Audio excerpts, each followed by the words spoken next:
بسم اللہ الرحمن الرحیم۔ عمر بن خطاب رضی اللہ عنہ جمعہ کے دن کھڑے خطبہ دے رہے تھے کہ اتنے میں نبی اکرم صلی اللہ علیہ وآلہ وسلم کے اگلے صحابہ مہاجرین میں سے ایک بزرگ تشریف لائے، یعنی حضرت عثمان رضی اللہ عنہ۔ عمر رضی اللہ عنہ نے ان سے کہا، بھلا یہ کون سا وقت ہے؟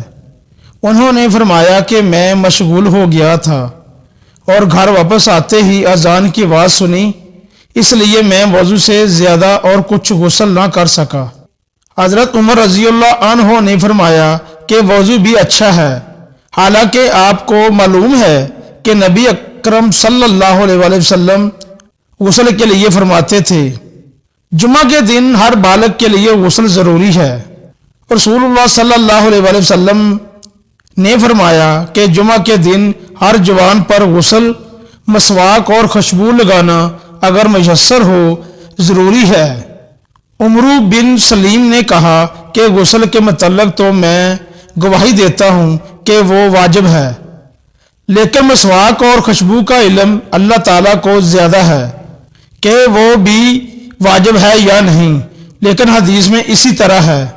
رسول اللہ صلی اللہ علیہ وآلہ وسلم نے فرمایا کہ جو شخص جمعہ کے دن غسل جنابت کر کے نماز پڑھنے جائے تو گویا اس نے ایک اونٹ کی قربانی دی، اگر اول وقت مسجد میں پہنچا، اور اگر بعد میں گیا تو گویا ایک گائے کی قربانی دی، اور جو تیسرے نمبر پر گیا تو گویا اس نے ایک سینگ والے مینڈے کی قربانی دی، اور جو کوئی چوتھے نمبر پر گیا تو اس نے گویا ایک مرغی کی قربانی دی، اور جو کوئی پانچویں نمبر پر گیا اس نے گویا انڈا اللہ کی راہ میں دیا۔ لیکن جب امام خطبہ کے لیے باہر آ جاتا ہے تو ملائکہ خطبہ سننے میں مشغول ہو جاتے ہیں۔ عمر بن خطاب رضی اللہ عنہ جمعہ کے دن خطبہ دے رہے تھے کہ ایک بزرگ حضرت عثمان رضی اللہ عنہ داخل ہوئے۔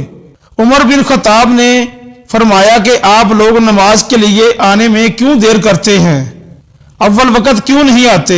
آنے والے بزرگ نے فرمایا کہ دیر صرف اتنی ہوئی کہ اذان سنتے ہی میں نے وضو کیا اور پھر حاضر ہوا۔ آپ نے فرمایا کہ کیا آپ لوگوں نے نبی کریم صلی اللہ علیہ وسلم سے یہ حدیث نہیں سنی ہے کہ جب کوئی جمعہ کے لیے جائے تو غسل کر لینا چاہیے؟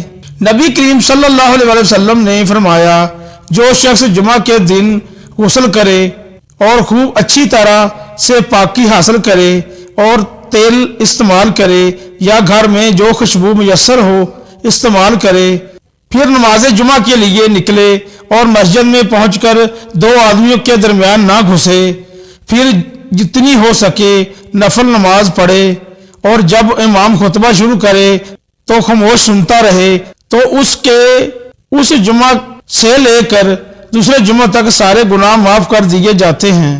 رسول اللہ صلی اللہ علیہ وآلہ وسلم نے فرمایا ہے کہ جمعہ کے دن اگرچہ جنابت نہ ہو لیکن غسل کرو اور اپنے سر دھویا کرو اور خوشبو لگایا کرو۔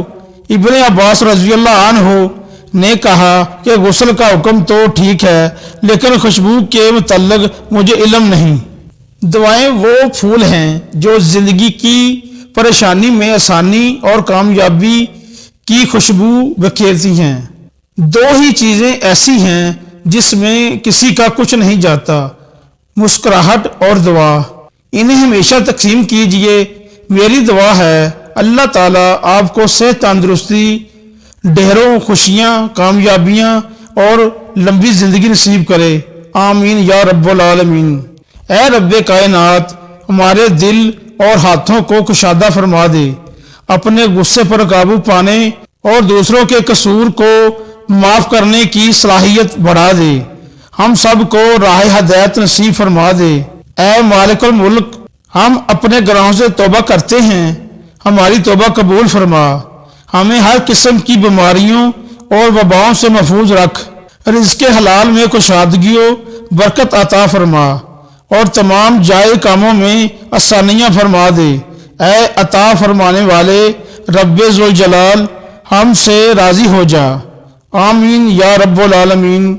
جزاک اللہ خیرن کثیرہ.